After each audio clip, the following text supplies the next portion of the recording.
പ്രിയപ്പെട്ട ഗീതയ്ക്ക് ഞാൻ ആദ്യം ഐ ലവ് യു പറഞ്ഞിട്ട് പിന്നെ ലവ് ലെറ്റർ എഴുതി അത് കഴിഞ്ഞ് ഉമ്മോയ്ക്കണമായിരുന്നു. എന്നാൽ ആദ്യമേ ഉമ്മോയ്ക്കുകയാണ് ചെയ്തത്. ഇപ്പോൾ ഞാൻ ലെറ്റർ എഴുതുന്നു, അത് കഴിഞ്ഞ് ഐ ലവ് യു പറഞ്ഞോളാം. അവസാനത്തേത് ആദ്യവും ആദ്യത്തെ അവസാനവുമായെങ്കിലും മധ്യത്തിന് മാറ്റമില്ലല്ലോ. Oh fantastic. Arya sir, I love you എന്ന് എഴുതാമോ? സ്പെല്ലിംഗ് എന്താ? നോക്കിക്കോ, bitch and cheat. നീ ഫ്രോഡാണെന്ന് ഞാൻ പ്രൂവ് ചെയ്തില്ലെങ്കിൽ എന്റെ പേര് ഗീത എന്നല്ല. നിനക്ക് ധൈര്യം ഉണ്ടെങ്കിൽ സ്വന്തമായി ലെറ്റർ എഴുത്. വേറെ ആളെ കൊണ്ട് എഴുതിക്കല വേണ്ടത്. ഇടത് കൈകൊണ്ട് ലെറ്റർ എഴുതിയേക്കുന്ന സോറി വലത് കൈകൊണ്ട് എഴുതാനുള്ള അവസരം ഇപ്പൊ തരും. I love U. Mr. Perfect, perfect, he's Mr. Perfect.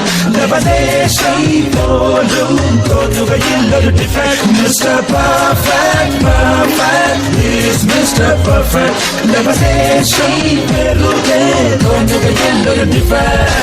Oh, in the